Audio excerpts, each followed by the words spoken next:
how do I train my brain like I train my body? How do I do mental drills? So Wow. it sounds I have to think about this. Yeah, go ahead. it sounds simple. Connecting your brain to your body. And what that really means is when you do a physical activity, when you do it well, there is a feeling that is associated to that. You want to lock in the feeling of when it feels good. You've done it well, you've executed it. And then there's a feeling that feels very different to when you haven't successfully or not, you're not executing that particular technique. So you want to learn to connect your brain, which is really just connecting how you feel about it, to your body. And that becomes a comparison so that you use all the modalities and, not just a verbal explanation or show someone, do this, but it can identify it internally, which that is undeniable, by the way. It's a what? It's a kind of a package of VAK and if applies OG, so everything. Yep, absolutely. Okay. And it's almost like an internal check, right? Okay, this feels good. Tick. Okay, we do the next thing. Okay, that's how it feels. Tick. So it's a step by step. And you want to, certainly as you get better and better, that firstly, the person can recognize, and second, can start linking those things together. Therefore, when it doesn't feel like that, they know something's off. Something's not quite right. And so what is that? Yeah, and it becomes a combination of sure, logical reasoning and kind of looking at it from a very observational perspective, but also, again, an internal component. So though that is something that we work on quite a bit, the other thing at the end of the day, well, your mind's no different to your body. So it's something that you will have to do some drills. And we've already spoken about some drills. I wouldn't call timeline therapy a drill, but we'll call it an exercise. Whether it's timeline therapy, whether it's anchoring, whether it's, I'm a big proponent and I quite like it.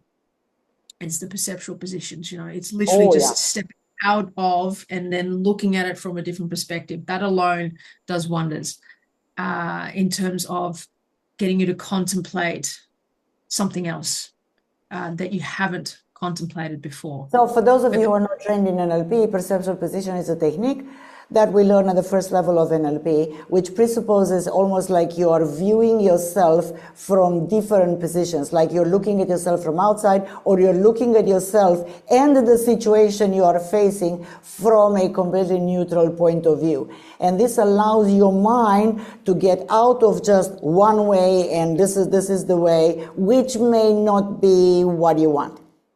So it's a very, very simple technique, but very useful. And I heard you since I interrupted you.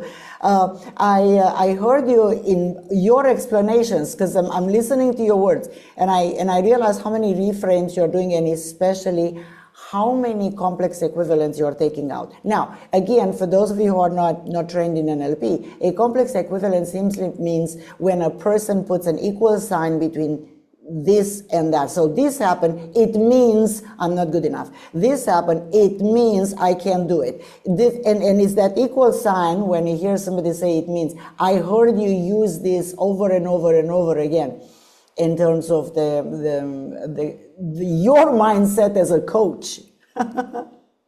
Yeah. And look, I think one of the other final things or final comments on that is have a plan. Have a plan before each training. Have a plan before each performance. Have a plan before, you're about to make a phone call in everyday life, right? Have a plan. So that sets out your intention, which means that you're going to go in there much more focused. And I know we've spoken about this, but, focusing on what you want. Well, but this is no different. We have to train that to focus on what you actually want. So it becomes much more replicatable on a day-to-day basis, day-to-day setting. That's the other thing I would add to that.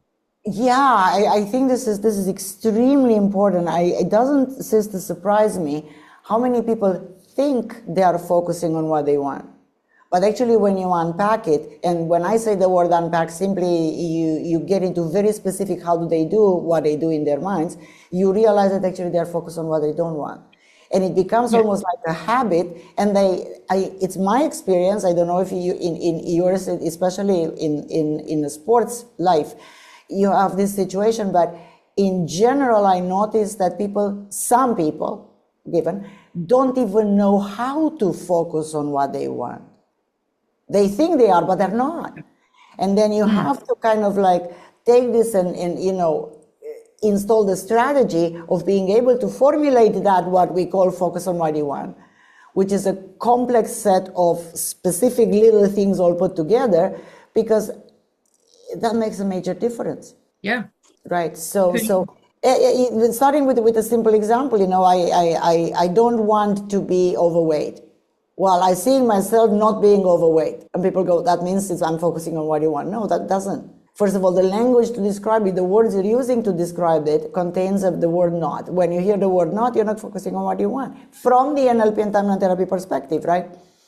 Now, it's very different when you say, I am at my perfect weight. Oh, that's a different story. That's a completely, it elicits a different mental imagery, isn't it? Yeah. Because you just mentioned, we don't just imagine stuff, but particular visualizations contain sets of characteristics which need to be nailed down precisely to really lead to 100% about what I want. That's what goes through my mind when I hear you talk. Yep. All right. Totally agree. Thank you, Emma. Okay, see you next time. I hope this helps.